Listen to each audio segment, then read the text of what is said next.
Hey everybody! I'm here today with some crucial tips on starting and stopping smoothly in a car. In this video, I will be going over 6 tips that I believe are absolutely crucial for starting a car smoothly and stopping smoothly. Whether you're about to do your driving test or you've been driving for 25 years, this is a key skill that everyone should master. Let's get right into the video. Number 1, look ahead. If you're looking right in front of the car, it's going to affect your starting ability and your stopping ability. Because starting smoothly and stopping smoothly is literally all about estimation. And estimation is done properly when you're looking ahead. Let's go, come on! Oh, this guy spent the last 25 seconds trying to make a turn. Make the turn! There's nobody there! You're holding everybody up, sorry. Sorry about that. That guy is probably on his phone while he's driving or distracted. It was really boiling up as I was getting through that first point. Sorry about that. Anyways, back to number 1. It's all about estimation. And if you want to estimate your starting and stopping distance and levels properly, you need to look ahead. So you're always looking further ahead down the road in whichever direction you're going. Tip number 2, and this one is absolutely crucial, and that is to apply consistent pressure for the entire process. So obviously, when you're driving, you're going to be putting pressure on the pedals like I'm doing right now as I'm accelerating. You want to have a relatively consistent pressure. That means that every slight movement that you make is just that. It's a slight movement. You're not really going hardcore on the pedals in any way, shape, or form. So figure out, and this is all about foot estimation. You need to know with estimation how much to push the pedal down, and you need to consistently be at that level, okay? And the best way to achieve that is to practice.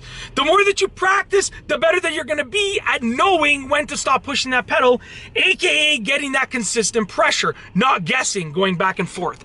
Tip number 3, and I got some really good tips, so please be sure to stay tuned. Smash the like button because of my high energy this early in the morning. Let's get some coffee in the system. My mug is locked. We're good to go. Tip number 3, smash that like button. Let's put some sunglasses on too. We're really gonna throw this video for a spin here. These are my wife's sunglasses. Check them out. Boom, love it. Okay, tip number 3, ease onto the pedals. You don't wanna go hard on the pedals. You want to ease on to the pedals. I can't do this. It's too dark outside. I can't. It's still too early in the morning. Ease on to the pedals, okay? So you, instead of you need to know that the pedal is at a 0 position, which is not being pressed at all, and then the pedal needs to stop, let's say, at this position. Ease onto it. You don't want to go like that. You want to ease onto it. It's as simple as that, okay?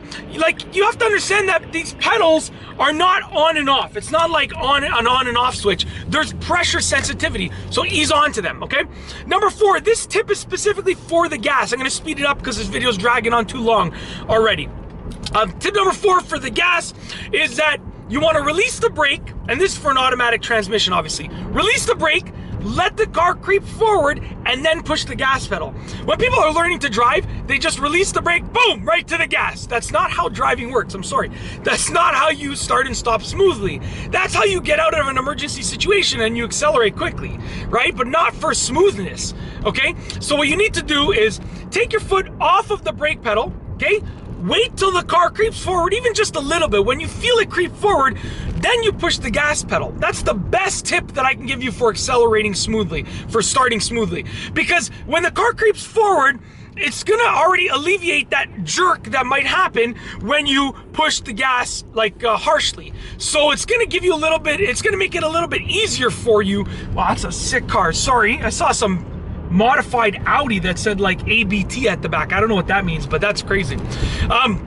Anyways, you basically need to let the car creep forward to alleviate that jerk and that throwback. Very simple, okay, for your acceleration, so you're not throwing anyone like that.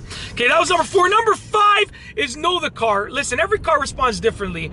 We have 2 cars in our household for now. Get to that later in another video when we get the next one, you know what I'm saying? We'll figure that out in another video. But anyways, stay tuned for that.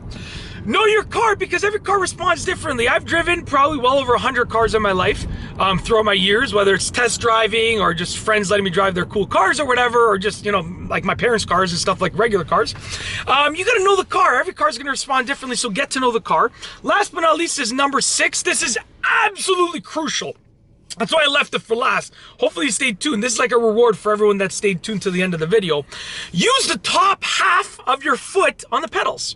Okay, let's say this is your foot, okay? And this is the pedal. You want to use the top half of your foot on the pedal. A lot of people, when they're learning to drive, they end up going like with the middle of their foot. No, you want basically like almost like just the top, even not even the top half, like the top, I would say 30% of your foot will be on the pedal. I'm just analyzing what I'm doing right now. It all depends on your foot size. It all depends on where the pedals are located. But for the most part, you want the top half because that gives you the most control. If I'm putting the pedal in the middle of my foot, I don't have much control. But if I put on the top half, look at this. I have a lot more control over the tilt of my foot in that way and what touches the pedal. And that's it. Those are some crucial tips on starting and stopping smoothly. I really hope you've enjoyed the video. If you liked the video, please be sure to give it a thumbs up. Let me know what you think down below as a comment. And of course, be sure to subscribe for more great videos just like this one. And that's all I have for you today. Thanks for watching.